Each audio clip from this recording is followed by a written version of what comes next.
Hello dear students, क्या हाल चाल है आपका। आज हम एक नया वीडियो लेके आ रहे हैं उपसंयोजक यौगिक के में बंधन। यहाँ इसमें जो बंधन के प्रकार है दो है, वीबीटी और सीएफटी, वैलेंस बॉन्ड थ्योरी। पहला है अपना वीबीटी, संयोजक बंध सिद्धांत, जो पॉलिंग नामक वैज्ञानिक ने वीबीटी को प्रतिपादित किया था। इससे पहले मैं वीबीटी के बारे में आपको कुछ बताऊं, इससे पहले मैं आपको कुछ बताना चाहता हूं। वो ये है कि कल अपना एक टेस्ट हुआ था। उस टेस्ट में मुश्किल से 5-7 स्टूडेंट्स ने पार्टिसिपेट किया था, मतलब भाग लिया था। बाकी विद्यार्थियों किसी ने भी इसमें भाग नहीं लिया। ऐसी मैं नहीं जानता कि लॉकडाउन में आपको टाइम नहीं होगा या ऐसी कोई मजबूरी होगी जिससे आप टेस्ट नहीं दे पा रहे हो। ऐसा तो हो नहीं सकता। ये भी नहीं कहता कि आप निकम्मे हो, पर यह ज़रूर कह रहा हूँ कि आप यदि पढ़ना चाहे तो टाइम पढ़ाई के लिए आपके लिए सबसे महत्वपूर्ण काम यही है। इससे महत्वपूर्ण मैं नहीं समझता कि आपके कुछ लॉकडाउन के अंदर कोई काम आ गया हो जिसकी वजह से आप कल टेस्ट नहीं दे पाए। तो इस आधार पे मैं समझता हूँ कि आप जितने लोगों ने टेस्ट नहीं दिया है, इतने लोग जो टेस्ट दे रहे हैं वही सीरियसली जो वीडियोज आ रहे हैं उनके ऊपर ध्यान दे रहे हैं। बाकी वाले मुझे नहीं लगता कि वो ध्यान दे रहे हैं। तो आपसे अनुरोध है कि जो भी हम पढ़ा रहे हैं, ऑनलाइन कोशिश कर रहे हैं, तो उसका आप फ़ायदा उठाएं और उनके ऊपर ध्यान दें। जितना हो सके उतना ज़्यादा ध्यान दें। यह आपके फ़ायदे की चीज़ है। तो अभी स्टार्ट करते हैं आगे। पहली बात आती है वीबीटी के बारे में। इसका हिंदी में नाम है संयोजकता बंध सिद्धांत और इंग्लिश में वैलेंस बॉन्ड थ्योरी। ये पॉलिंग नामक वैज्ञानिक ने दी थी। और संकुल पहला इसका सिद्धांत है। सिद्धांतों के पॉइंट शुरू हो रहे हैं। तो पहला संकुल यौगिकों में केंद्रीय धातु परमाणु से व आंशिक रूप से जुड़े, आंशिक लिखो है, वांशिक नहीं है, आंशिक रूप है यहाँ पे, तो है वाह नहीं है, आंशिक रूप से जुड़े लिगेंडों में रिक्त sp व d कक्षक के रूप में लिखते हैं। अपन उनको वैसे लिखते हैं तो sp d ऐसे कक्षक लिखते हैं, लिखते हैं ना, तो इस प्रकार से लिखते हैं। परंतु जब इसका संकरण आपस में मिल जाता है, संकृत कक्षक बन जाता है, तो इनका एक नए कक्षक का निर्माण होता है जिसको अपन संग्रहित कक्षक कहते हैं। ठीक है। संकृत कक्षक व कक्षकों के मध्य एक प्रकार का अतिव्यापन पाया जाता है जो बंधन हेतु इलेक्ट्रॉन युग्मन प्रदान करता है। ये बंध दिशात्मक होता है, मतलब इसमें जो एक प्रकार से एक दिशात्मक बॉन्ड का निर्माण होता है। इसमें उपसंयोजक बंध होते हैं, इस दिशात्मक होता है, ये आपको बताइए। यदि संकुल यौगिकों में बाह्य कक्षक के डी कक्षक का प्रयोग होता है, बाह्य कक्षक के डी कक्षक का प्रयोग होता है, ठीक है। बाह्य कोशों में जो डी कक्षक है उसका निर्माण, डी कक्षक आगे वाला भी हो सकता है, पीछे वाला, मतलब इसमें n-1 डी भी हो सकता है, एन डी भी हो सकता है। इन कक्षकों का प्रयोग होता है तो नए संग्रहित डी कक्षक का निर्माण होता है। इसमें प्रबल क्षेत्र, इसमें प्रबल क्षेत्र लिगेंड आ जाता है, ठीक है, लिगेंड आ जाता है प्रबल क्षेत्र, मतलब स्ट्रॉन्ग फील्ड लिगेंड बोलते हैं इसको। देखो ये भी आपको थोड़ा ध्यान रखना पड़ेगा, स्ट्रॉन्ग फील्ड लिगेंड क्या होते हैं और अपने वीक फील्ड लिगेंड क्या होते हैं इसके बारे में। तो पहला है स्ट्रॉन्ग फील्ड लिगेंड की उपस्थिति में सामान्यतः आंतरिक n-d कक्षक, n-1 डी कक्षक संकरण में प्रयुक्त होते हैं, इसलिए इन्हें आंतरिक, देखो अंदर वाले n-1 मतलब इसमें क्या हो गया, इसका मतलब 5-1, जैसे मान लेते हैं, हाँ ये मान लेते, तो 4-1 कक्षक का प्रयोग हो रहा है। ये डी लिख दिया बाहर, तो ये कितना हो गया 3d, क्या हो गया 3d हो गया। और यदि बाह्य कक्षक होता है तो उसमें ये इसको अपन क्या लिखेंगे, इसमें लिखेंगे nd, क्या लिखेंगे nd लिखते हैं, तो nd लिखते हैं सीधा 4d, मतलब बाह्य कोश, बाहर वाला, मतलब ये इसकी संख्या नंबर ज़्यादा आ रहा है, इसकी संख्या ज़्यादा नंबर ज़्यादा आ रहा है, यहाँ पे संख्या का नंबर डी कक्षक है, वो सेल आंतरिक कक्षक होगा, ठीक है। तो इसमें यदि इसमें देखिए n-d कक्षक परिसंकरण में प्रयुक्त होता है तो उसको बोलेंगे आंतरिक, मतलब अंदर वाला, आंतरिक कक्षक संकुल या निम्न संकरण संकुल कहते हैं, ठीक है। संकृत युग्मित संकुल भी कहते हैं। दुर्बल क्षेत्र लिगेंड की उपस्थिति में वीक फील्ड लिगेंड एक होता है, स्ट्रॉन्ग फील्ड लिगेंड, और एक होता है वीक फील्ड लिगेंड। ठीक है। अब इसमें आ जाती है बात अपने स्ट्रॉन्ग फील्ड लिगेंड की। स्ट्रॉन्ग फील्ड लिगेंड क्या करते हैं, ये अपने वो तो बता दिया मैंने स्ट्रॉन्ग फील्ड लिगेंड के अंदर तो ये आपका होगा आंतरिक संकुल, और वीक फील्ड लिगेंड होगा उसमें क्या होगा, धातु परमाणु के इलेक्ट्रॉन उपयुक्त नहीं होता, ठीक है, मतलब इसमें जो युग्मन नहीं होता, इसके अंदर युग्मित नहीं होते, वो कैसे नहीं होते वो आगे मैं आपको बताऊंगा। अतः ये बाह्य एन डी कक्षक संकरण में प्रयुक्त होते हैं और इसलिए इसे बाह्य संकरण संकुल या उच्च संकरण संकुल या संकर युक्त संकुल कहते हैं। अब बता दुर्बल क्षेत्र लिगेंड। दुर्बल क्षेत्र लिगेंड कौन कौन से, ये दुर्बल क्षेत्र लिगेंड है, सभी के सभी दे रखे हैं ये, ठीक है। वीक फील्ड लिगेंड है, जितने भी आपको याद करना है, ठीक है, ध्यान रखना है, ठीक है, इनको आप पढ़ोगे, ध्यान रखोगे।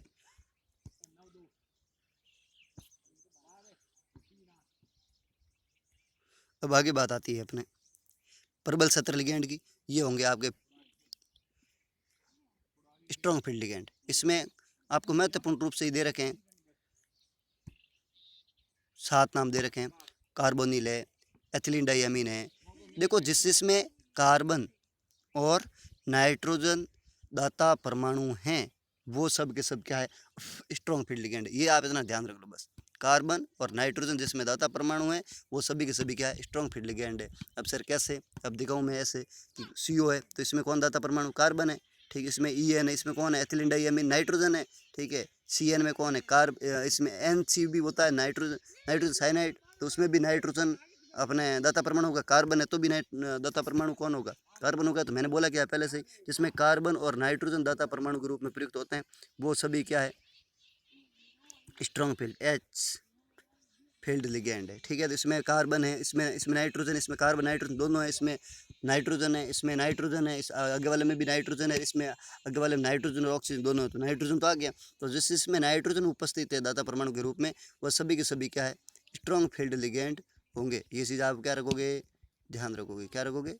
ध्यान में रखोगे, ठीक है। अब आगे आगे बात आ गई, थोड़ा गड़बड़ हो गया पता नहीं क्यों, क्लिक नहीं हो रहा है, रुकिए।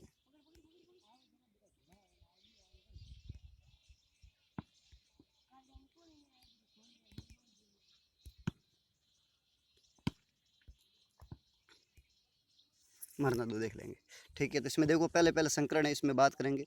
तो इसमें आपके कोऑर्डिनेशन नंबर है, CN नंबर कितने दे रखे हैं, ये थोड़ा CN नंबर है जो इसके ऊपर ही गोरा गोला आ गया, ये हट नहीं रहा है अब, ठीक है। तो इसमें CN नंबर है 2 है, तो 2 है तो इस संकरण को बोलेंगे SP संकरण, और इसकी जो आकृति होगी वो रेखीय होगी, ठीक है। और उसके बाद में 4 आता है तो इस संकरण को बोलेंगे SP3 संकरण, मतलब कोऑर्डिनेशन नंबर। उसमें कितने लिगेंड, दाता परमाणु कितने, दाता परमाणु के आधार पर ये दे रखा है। दाता परमाणु 2 है तो उसमें टोटल कितना रेखीय परमाणु होंगे, सॉरी 2 है तो उसको वो उसकी आकृति होगी रेखीय होगी, सीधी आकृति होगी भाई। एक यहाँ पे जैसे कि ये इसमें बीच में मेटल है और इससे जुड़ा हुआ है ये एक दाता परमाणु, एक इधर जुड़ा हुआ है, ये 2 है कोऑर्डिनेशन नंबर, तो इसकी आकृति कैसी होगी, रेखीय होगी। तो रेखीय आकृति होगी तो उसको अपन क्या बोलेंगे, SP संकरण बोलेंगे।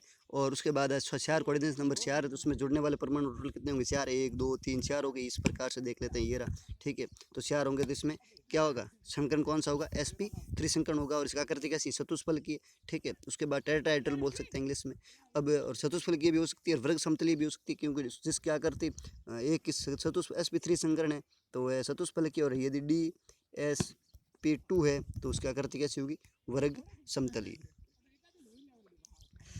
और उसके बाद आता स, मतलब कोऑर्डिनेशन नंबर स है, उसमें दाता परमाणु स जुड़े हुए हैं, तो उसमें टोटल मिला के 2 प्रकार संकरण होंगे, उसमें SP3D2 और D2SP3, तो दोनों में आकृति होगी वो समान रहेगी, अष्टफलकीय, ठीक है।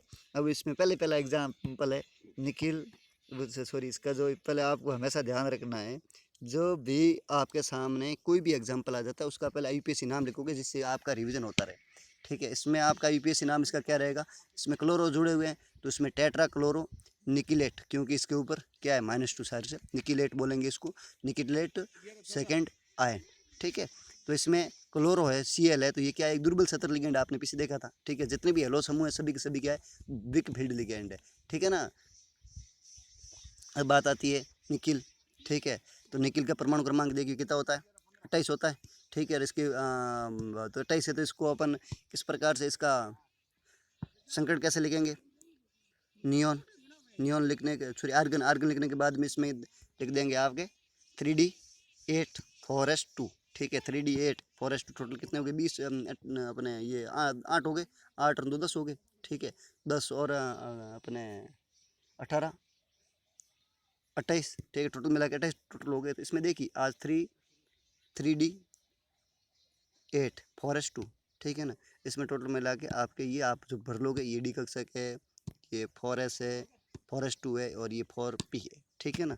अब 4p तो इसमें कुछ है नहीं, 4p के अंदर अपने कुछ भरा भी नहीं, ठीक है। अब इसमें संकट में भाग कौन कौन से ले रहे हैं, स्वतः युग्म, ठीक है। तो 3D है, तो 3D में कितने इलेक्ट्रॉन टोटल मिला के, टोटल मिला के 3D में 8 इलेक्ट्रॉन और s में कितने 2 इलेक्ट्रॉन और p में क्या है खाली कुछ नहीं है। अब क्या हो गई दुर्बल सतर लिगेंड है, ठीक है। तो दुर्बल सतर लिगेंड है और बाद में इसकी यहाँ स्योज्यता कितनी है, यहाँ पे निकल की स्योज्यता है +2, कितनी है +2। अब +2 के लिए अपन संकरण लिखें तो +2 के लिए संकरण कितना आएगा, क्योंकि 2 इलेक्ट्रॉन निकल गए, 2 निकले तो कहाँ से निकले, पहले s में से निकलते हैं। तो s में से निकल गए, s का हो गया 0, तो s में से हमने इलेक्ट्रॉन क्या कर दिए, सभी के सभी इलेक्ट्रॉन बाहर निकाल दिए। तो s से बाहर निकल गए।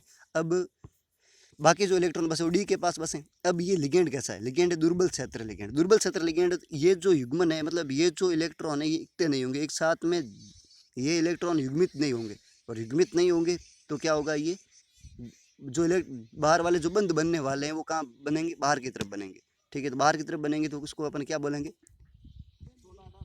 ये देखिए यहाँ पे अब जो बनेगा, अब ये बंद बनेगा, एक यहाँ बनेगा, एक यहाँ बनेगा, एक यहाँ बनेगा, एक यहाँ बनेगा, ठीक है। इस प्रकार से आंतरिक कक्षक का उपयोग नहीं होगा, डी कक्षक का उपयोग नहीं होगा, ठीक है। तो अब ये बाहर वाले कक्षक में बॉन्ड बनेंगे, जैसे कि ये लिख रखा है दुर्बल क्षेत्र लिगेंड होने के कारण युग्मन नहीं होगा, युग्मन इसमें नहीं होगा, और युग्मन नहीं होगा तो इस प्रकार से होगा। ये सेम टू सेम हम लिख दिया और बाद में हमने क्लोरो के एस में रख लिया, जो इस संक्रित है इसमें अभी एस डी कुछ नहीं कह सकते। अब संक्रित है, संक्रित क्या हुआ, ये 3 तो इस टोटल मिला के है। कौन कौन उपयोग हो रहा है संकरण में, ये तो संकरण में उपयोग हो नहीं रहे, क्योंकि इसमें टोटल मिला के सभी के सभी जो, देखिए थोड़ा ध्यान रखना, ये अभी संकरण में योग नहीं हो रहा इनका संकरण, क्योंकि इनके पास कोई खाली जगह नहीं है, कोई खाली जगह आपको दिख रही है, सभी के अंदर इलेक्ट्रॉन है। इसमें कहीं पे भी संकरण का उपयोग नहीं हो रहा। तो संकरण में कौन से उपयुक्त होंगे, जो खाली कक्षक है, तो खाली कौन सा 1 2 3 और 4, तो 4 है तो ये कौन सा एस का, और 2 3 क्या है पी के, तो इसका संकरण कौन सा हो गया sp3, ठीक है। sp3 संकरण हो गया। अगर तो sp3 की कैसी होती है, चतुष्फलक की, और इसका रंग कैसा होगा, रंगीन होगा। अब रंगीन क्यों होगा सर, ये बताना है। अब रंगीन होने का रीज़न है, जब इलेक्ट्रॉन होते हैं वो अयुग्मित इलेक्ट्रॉन उपस्थित हो किसी भी यौगिक के अंदर, तो वो हमेशा कैसा होगा, रंगीन होगा, रंगीन नहीं, रंगीन, कलरफुल, ठीक है। तो इसमें ये दो रहे, देखो अयुग्मित इलेक्ट्रॉन, इसमें युग्मन नहीं हो रहा है, ये अकेले इलेक्ट्रॉन है, अयुग्मित इलेक्ट्रॉन है, ठीक है। तो अयुग्मित पेयर्ड इलेक्ट्रॉन नहीं है, नॉन पेयर्ड इलेक्ट्रॉन है, ठीक है। तो इसमें ये इलेक्ट्रॉन इसमें रंगीन हो जाएंगे और चुंबकीय प्रकृति, और हमेशा ध्यान रखना जिसमें अयुग्मित इलेक्ट्रॉन हो, अयुग्मित, वो हमेशा क्या होंगे, अनुचुंबकीय। इसमें युग्मित इलेक्ट्रॉन होंगे वो क्या होंगे, प्रतिचुंबकीय। अयुग्मित अ का अनुचुंबकीय, ध्यान रखना। और बाद में आता है अब आपका चुंबकीय गुण म्यू। तो म्यू का मान निकालने के लिए फॉर्मूला है, और इस फॉर्मूले में जो एन क्या है, यहाँ पे एन है अयुग्मित इलेक्ट्रॉन, क्या है, अयुग्मित इलेक्ट्रॉन। यदि एन का मान 0 है तो चुंबकीय गुण भी क्या होगा, 0 होगा, ठीक है। तो यहाँ पे एन का मान 2 है तो चुंबकीय गुण का मान आप यहाँ से आसानी से निकाल सकते हैं। अगर तो इस प्रकार से बनेगी चतुष्फलकीय की, वो आपको पता है। अब आ गया है NI, जिसका टेट्रासाइनो अपने निकलेट। तो इसमें ये टेट्रासाइनो है, तो ये साइनो किस प्रकार का लिगेंड है, प्रबल क्षेत्र लिगेंड है, ठीक है। अब देखो आप क्या मजा होता है इसमें। आपका पहला है ये निकिल, ये यहाँ पे क्या कर रहा है 28 है, ठीक है। निकिल का 28 है, और 28 होने के बाद ये AR ये बना दिया, ये पहले अपने बनाया था, ये इस प्रकार से ये इसकी यहाँ पे सोचता कितनी +2 है, तो इसकी सॉरी एस से जो 2 इलेक्ट्रॉन होंगे वो तो क्या हो जाएंगे, बाहर निकल जाएंगे। तो बाहर निकलने की वजह से दोनों बाहर निकल गए, ठीक है। तो ये बाहर निकल गए, और ये बाहर निकलने की वजह से ये स्थान क्या हो गया, खाली हो गया, ठीक है। तो ये खाली होने की वजह से अब ये तीनों कक्ष खाली है, चारों पहले थे इस प्रकार, यहाँ है इसी प्रकार से यहाँ भी हो गया, ठीक है। इस प्रकार 2 मिनट करके हमने इसमें क्या कर दिया। अब आगे वाला मैं पेज आपको दिखाता हूँ इसमें क्या होता है, ठीक है। उसमें वाला मैं आपको 2 मिनट रुकिए, सब कुछ आता है आपके सामने।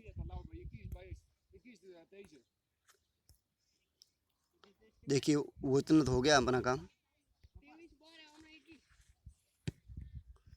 अब है SFL, मतलब स्ट्रॉन्ग फील्ड लिगेंड होने के कारण युग्मन होगा। युग्मन होगा मतलब इसमें युग्मित इलेक्ट्रॉन, अयुग्मित इलेक्ट्रॉन था वो क्या हो गया, युग्मित हो गया। देखिए यहाँ पे वो अयुग्मित था, वहाँ पे यहाँ पे इस प्रकार से था, यहाँ पे एक इलेक्ट्रॉन और था और एक इलेक्ट्रॉन यहाँ पे था, इस इलेक्ट्रॉन का इसमें युग्मन हो गया। मतलब ये इलेक्ट्रॉन यहाँ पे अकेला था, वो दोनों इलेक्ट्रॉन क्या हो गए, साथ साथ हो गए। तो साथ साथ होने के कारण इसमें अब ये कक्षक यहाँ पे एक और खाली हो गए। ठीक है, यहाँ खाली हो गया तो जो यहाँ बार वाले जो लिगेंड है वो एक लिगेंड किसके साथ बंद बना लिया, डी कक्षक के साथ में एक लिगेंड ने क्या बना दिया, बंद बना लिया। और बाकी 1 2 3 यहाँ पे जुड़ गए। ठीक है, तो टोटल क्या हो गया, DsP2। इसका संकरण कैसा हो गया, एक तो डी का उपयोग हो रहा है और एक इसका एस का कक्षक का उपयोग हो रहा है, दो किसका हो रहा है, पी कक्षक का उपयोग हो रहा है। तो इस संकरण का नाम क्या हो गया, DsP2। ठीक है, और इसका DsP2 संकरण क्या करती कैसी होती है, वर्ग समतलीय। ठीक है, और इसका अब इसमें युग्मित इलेक्ट्रॉन है, अयुग्मित इलेक्ट्रॉन है कहीं पे। अब रंग की प्रकृति देखेंगे, कहीं अयुग्मित इलेक्ट्रॉन आपको दिखाई दे रहा है, अकेला इलेक्ट्रॉन इसमें नहीं दिखाई दे रहा ना, तो नहीं दे रहा, दिखाई दे रहा है तो इससे आपको सीधा ये ज्ञात होता है कि ये कैसा है, ये समूह कैसा है, रंगहीन है। कैसा है, रंगहीन है। ठीक है, अब चुंबकीय प्रकृति, चुंबकीय प्रकृति प्रतिचुंबकीय, ये कैसा होगा आपका, प्रतिचुंबकीय होगा। मतलब इसमें अयुग्मित इलेक्ट्रॉन न होने के कारण ये प्रतिचुंबकीय की तरह व्यवहार करेगा। अब म्यू का मान सर क्या होगा, तो म्यू का मान n बराबर 0, तो म्यू बराबर भी 0। ठीक है, अब आगे वाला आ जाता है आपका एग्जाम्पल, हेक्सा एमिनो कोबाल्ट, क्योंकि प्लस 3 कोबाल्ट, कोबालेट नहीं लिखेंगे, कोबाल्ट लिखेंगे, कोबाल्ट नहीं। ठीक है, तो एस यहाँ पे ये किस प्रकार का है, ये समूह कौन, एमीन, एमीन का दाता परमाणु कौन है, नाइट्रोजन है। तो ये इस प्रकार से क्या है, स्ट्रॉन्ग फील्ड लिगेंड है।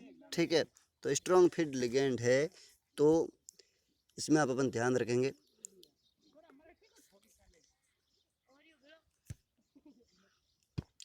कोबाल्ट, कोबाल्ट का परमाणु क्रमांक कितना होता है, 27। इलेक्ट्रॉन कितने होते हैं इसमें, 27 इलेक्ट्रॉन होते हैं। तो 27 इलेक्ट्रॉन होने के कारण इसमें आप क्या करोगे, कोबाल्ट 7, इसमें आर्गन और डी में कितने आ जाएंगे, 7। देखो मैंने आपको बोला था क्लास में 1 2 बार कि भाई जो भी डी कक्षक है, ये जो 3D कक्षक है, इसमें डी में कितने इलेक्ट्रॉन आएंगे, जितने आपके परमाणु क्रमांक है उसके पीछे वाली संख्या डी में आ जाएगी, आगे वाली संख्या किसमें आ जाएगी, सामान्यतः एस में आ जाएगी। ऐसा नहीं होता वैसे, अपने ये सिद्धांत मेरे वाला फेल होता है। कहाँ पे फेल होता है अपने, ये सिद्धांत क्रोमियम और कॉपर में ही फेल होता है, परंतु अपने ये क्रोमियम कॉपर की बात नहीं कर रहे, सामान्य बात कर रहे हैं कि इसमें इस प्रकार से होगा। अब आप देखिए बाल्ट है, इसमें 27 है, तो 27 में से डी में कितने आ जाएंगे, 7, और एस में कितने आ जाएंगे, 2। अब है इसमें ये भरेंगे अपन कक्षकों में, तो डी में कितने इलेक्ट्रॉन भरे जाएंगे, तो 7 इलेक्ट्रॉन भरे जाएंगे, 7 मैंने भर दिए। ठीक है, और4s2 में 2 भर दिए, और 4p में और 3d में। ठीक है, अब ये हमने इतना ले लिया, क्योंकि ये 3D नहीं सॉरी 4D क्यों लिया सर, ये इसमें क्यों, देखिए बेटा यहाँ पे हेक्सा या मतलब 6 ये पूरे जो लिगेंड है 6 इसमें उपस्थित है, तो इसमें ज़्यादा जगह की जरूरत पड़ सकती है, इसलिए हमने एक घर और ले लिया जिसमें 5 सदस्य रह सकते हैं, 10 सदस्य रह सकते हैं। इस पर थोड़ा ध्यान हो गया, ठीक है ना। अब संकरण कौन सा होगा इसमें, ये देखेंगे लिगेंड कैसा है, एक स्ट्रॉन्ग फील्ड लिगेंड है। अब इसमें हमने इलेक्ट्रॉन भर दिए, अब ये इसका आकृति कैसी है, फिर इसमें परमाणु क्रमांक कितना, सॉरी ऑक्सीकरण अवस्था। ठीक है, इसमें कोबाल्ट की ऑक्सीकरण अवस्था है यहाँ पे +3, कितनी है, +3। तो +3 है, तो यहाँ पे 3 इलेक्ट्रॉन निकल जाएंगे, सीधी बात है, जो पहले थे उसमें से तो 3 इलेक्ट्रॉन निकल गए, तो यहाँ पे क्या रहेगा, एस में रह गया 0, और डी में से एक और निकल गया, तो डी में कितने हो गए, 6, क्योंकि इसमें युग्मित इलेक्ट्रॉन कितने हो गए, अयुग्मित इलेक्ट्रॉन 1 2 3 4 4 हो गए। ठीक है ना, तो स्ट्रॉन्ग फील्ड लिगेंड होने के कारण इसमें युग्मन होगा, युग्मन होगा, क्योंकि इसमें ये जो एमीन है ये कैसा स्ट्रॉन्ग फील्ड लिगेंड है। ठीक है, प्रबल सतर लिगेंड है, तो प्रबल सतर लिगेंड, तो युग्मन तो होना ही संभव है। ठीक है, युग्मन होगा तो ये यहाँ से इलेक्ट्रॉन है वो ये 1 2 3 4 इलेक्ट्रॉन, 4 इलेक्ट्रॉन 2 कक्षकों में आ जाएंगे, मतलब वापस 2 इलेक्ट्रॉन हो जाएंगे सभी में। ठीक है, तो 2 होने की वजह से ये बन जाएगा आपका पहला है, पहला बन के दोनों इलेक्ट्रॉन आगे सेट, इसमें 2 इसमें आ गए और 2 इसमें आ गए, तो 6 इलेक्ट्रॉन एक युग्मित हो गए। यहाँ पे देखिए 2 ये आ गए, 2 ये आ गए, तो और 2 ये हो गए, तो ये इनका युग्मन हो गया, और 2 कक्षक क्या हो गए, खाली हो गए। ठीक है, तो खाली हो गए, तो इनमें दोनों में क्या आ जाएंगे, इलेक्ट्रॉन बाहर से आ जाएंगे। ठीक है, ये जुड़ जाएंगे, खाली में तो अमीन जुड़ जाएंगे, एक ये जुड़ गया, एक ये जुड़ गया। तो इसमें मैंने बोला था आंतरिक कक्षक संकुल, तो आंतरिक कक्षक मतलब इसमें जो डी का उपयोग हुआ, अंदर वाले डी का उपयोग हुआ है, तो इसमें कैसा संकुल बना, आंतरिक कक्षक संकुल का निर्माण हुआ है। ठीक है, अब अपन आगे वाला है एस है, तो एस में ये एमीन है, दूसरे वाले में बाद में ये भी 3 इसमें जुड़ गए, किसमें 4s में, 4p में, ठीक है। और 4s में एक एमीन जुड़ गया, तो इसमें संगठन कैसा हो गया, 2 तो आगे डी में, आगे वाले डी में, तो D2 और बाद में आ गया एस और 4 सॉरी 4 पी के 3 है तो P3sp सॉरी D2sp3, ठीक है। D2sp3 क्या करती है तो आपको पता ही है, जो एग्जा सॉरी जिसकी समन्वय संख्या 100 होती है, ठीक है, तो उसमें सभी में उसका जो आकृति होगी वो कैसा होगा, अष्टफल की ऑक्टाहेड्रल होगा, ठीक है। और इसकी रंग की प्रकृति कैसे होगी, रंग मैंने आपको बोला था कि यदि अयुग्मित है, इसमें अंतिम अयुग्मित है यहाँ पे कोई, ठीक है, अयुग्मित कोई अयुग्मित नहीं इलेक्ट्रॉन नहीं है, तो अयुग्मित इलेक्ट्रॉन नहीं होने के कारण इसकी आकृति थोड़ा रंग कैसा होगा, रंग होगा कलरलेस, ये इसका कलर होगा कलरलेस होगा, ये इसका कोई रंग नहीं होगा, रंगहीन होगा। और इसकी चुंबकीय प्रकृति, यदि वो कलर इसमें अयुग्मित इलेक्ट्रॉन नहीं है तो चुंबकीय प्रकृति भी कैसे होगी, प्रतिचुंबकीय होगी। और उसके बाद में चुंबकीय आघूर्ण म्यू का मान है वो भी कैसा होगा, म्यू बराबर क्या होगा, 0 होगा। उसके बाद आ जाता है आपका CONS3 4। इसमें देखिए आप, इसमें भी ये सेम है लिगेंड, ठीक है, और इसमें कोबाल्टी सेम है, ठीक है, परंतु यहाँ पे संख्या कितनी है, 4 है, ठीक है ना, ये ध्यान रहे। इसमें जो लिगेंड कितने हैं, 4 है। तो देखिए वो बाकी वाला तो ये सेम रहेगा, अंतिम वाला आपका सेम होगा, वो अपन देखते हैं। देखिए वो यहाँ आया नहीं, इसमें कट गया बेटा, ठीक है, वो आप लोग कर देना। इसमें क्या होगा बेटा कि इसमें ये टोटल मिला के 4 कोऑर्डिनेशन कंपाउंड सॉरी इसमें लिगेंड है, तो 4 लिगेंड, तो इसमें जुड़ने वाले भी कितने होंगे, 4 ही होंगे, ठीक है। समन्वय संख्या कितनी होगी, 100 होगी, तो इसमें अपन ये युग्मन होगा, युग्मन होगा तो क्या हो जाएगा, इसमें जो आपका, इसमें आपको एक दिख रही है कुछ गड़बड़ है, इसमें गड़बड़ ये है कि कोबाल्ट है, इस कोबाल्ट का जो ऑक्सीजन अवस्था है वो कितनी है, +2, कितनी है, +2, ठीक है। तो +2 है तो इसमें इलेक्ट्रॉन निकलने वाले कितने होंगे, 2 इलेक्ट्रॉन निकलने वाले होंगे, कितने निकलने वाले होंगे, 2, मैं आपको बता ही देता हूँ, अब आपको मजा आएगा, 2 इलेक्ट्रॉन निकलने वाले हैं, ठीक है। तो 2 इलेक्ट्रॉन निकलने वाले हैं, तो अब इसकी आकृति ये हो गया, 2 निकलते ही कैसी बन गई संरचना, ऐसी बन गई, देखिए ये 2 निकल गए, तो एक यहाँ से निकल गए, दोनों ही किससे, एस से निकल गए। अब बाकी वाले कहाँ रह गए, डी वाले रह गए, तो डी वाले का क्या हो गया, युग्मन हो गया, तो युग्मन हो गया तो क्या बन जाएगा अंदर, अंदर अब यहाँ पे टोटल मिला के 7 इलेक्ट्रॉन है, किसके पास, डी के पास, तो 7 इलेक्ट्रॉन है, ये तो युग्मन कितने होगा, एक का ही होगा, एक ये एक यहाँ से यहाँ पे आ जाएगा, बाकी वाले हैं वैसे के वैसे रहेंगे भाई, बाकी वाले में कोई युग्मन में कुछ भी युग्मन नहीं होने वाला, ठीक है, जैसा है वैसा के वैसे रहेंगे। तो इसमें खाली कक्ष कितना हुआ, एक, यहाँ पे ये एक कक्ष खाली होगा ना भाई, ये कक्ष खाली होगा यहाँ पे, क्योंकि ये इलेक्ट्रॉन यहाँ पे आ जाए, सॉरी यहाँ पे आ जाएगा, तो यहाँ पे एक इलेक्ट्रॉन खाली होगा, तो यहाँ पे जो संकरण होगा वो कैसा बनेगा, इसमें संकरण बनेगा डी, ये खाली हो गया, बाकी वाला क्या एस, और 2 इलेक्ट्रॉन किस में आ जाएंगे, पी में, DsP2, ठीक है, इस प्रकार से होगा। ये आपको सभी एग्जाम्पल ध्यान रखना है। और ये आपकी है VBT। अब VBT की कुछ और दे रखे हैं, VBT की सीमाएं, ठीक है। तो सीमाएं बेटा क्या है, देखिए आप, संकुल यौगिकों का बाह्य व आंतरिक कक्षक संकुल की व्याख्या नहीं करता, मतलब व्याख्या नहीं बताता कि भाई पूरे कंप्लीटली उसके बारे में नहीं समझा पाता कि ये रंगीन क्यों होता है, ये इसका ये बता रखा है कि इसमें ये ट्रिक बनाते हैं ना अपन, इस प्रकार से व्याख्या नहीं करता, मतलब प्रैक्टिकली व्याख्या नहीं कर पाता, ठीक है। इसके बाद है संकुल यौगिकों में रंग स्पेक्ट्रम की व्याख्या नहीं बताता, ठीक है। और समन्वय संख्या 4 के आधार पर चतुष्फलकीय व वर्ग समतलीय संरचनाओं को नहीं दर्शाया जा सकता, मतलब डायरेक्ट अपन नहीं बोल सकते कि ये वर्ग समतलीय होगा या चतुष्फलकीय होगा। और एक अंतिम जो कमी है वो क्या है, संकुल यौगिकों की क्रियाविधि को नहीं बता सकता। ये 3 कमियां हैं, इनकी आप ध्यान रखोगे, ठीक है। बाय बाय, धन्यवाद, आपने पढ़ा। मैं हमेशा अंतिम में कुछ कहता हूँ प्रत्येक वीडियो में, आप सुनते रहो। देखो कल कोरोना के जालोर में कोरोना का शौका लग चुका है, ठीक है। ओपनर पता नहीं कौन है, ऐसा जल्दी से फटाक से सीधे 4 रन दिए, बीच में तो कोई बात नहीं करता, जालोर है भाई। पर आप लोग ध्यान रखोगे, आप अपने जालोर से जो प्रवासी आएंगे तो उन प्रवासी तो आएंगे भाई, देखो वो उनका अपना घर है, ठीक है। तो आप लोग घर में रहिए, सुरक्षित रहिए। उनको आपके यदि कोई सदस्य बाहर का है और बाहर हैं, वो घर आ रहे हैं, तो उनको आप क्वार्टर टाइम घर पे रखिए, होम आइसोलेट रखिए, परंतु घर पे तो आना ही है, उनको भी आना पड़ेगा क्योंकि उनका आप खुद का घर है, ठीक है। अब उनको आइसोलेट रखिए, सुरक्षित रखिए, आप भी सुरक्षित रहे, और परिवार के बुजुर्ग और बच्चों को विशेष रूप से ध्यान रखना है, ठीक है, क्योंकि उनको विशेष रूप से ये बीमारी होने की संभावना ज़्यादा रहती है, ठीक है। तो आप लोग थोड़ा ध्यान रखोगे तो बुजुर्ग और बच्चों को घर में ही रहना है, और आप बाहर जाओ तो उनसे काफ़ी दूरी बनाई रखें और उनको सुरक्षित रखें। ये सीधा बाहर जाना ही नहीं है आपको, तो बाहर जाने के करना क्या है, यदि ज़्यादा अर्जेंट हो तो जाना है, और बाकी आप पढ़ते रहिए, ठीक है। विशेष रूप से आप पढ़ाई कीजिए, डरने की ज़रूरत नहीं है, ये सामान्य स्थिति हो जाएगी, ठीक है। पर एक बार तो होना ही है, वो आया है तो वो तो बढ़ेगा, ठीक है, उसमें कोई दिक्कत की बात नहीं है। आया है वो तो आया है, बीमारी है, सर्दी जुकाम की तरह ही है, ज़्यादा कुछ नहीं है, ठीक है, डरने की बात नहीं है। आप पढ़ते रहिए, मेहनत कीजिए, ठीक है, और अपना काम कीजिए, परंतु घूमे मत बिना फालतू के गेम वेम में ध्यान न दे, ठीक है, और बिना फालतू लुके लपंगों के साथ ये घूमने का काम ना करे, बढ़िया रहेगा। क्योंकि अभी आप 100% फ्री हो तो आपका दिमाग इधर उधर घूमता ज़्यादा है कि करते हैं कि क्या होता है क्या नहीं होता है, ठीक है ना। ओके, धन्यवाद। अब मैं बंद कर रहा हूँ इसको।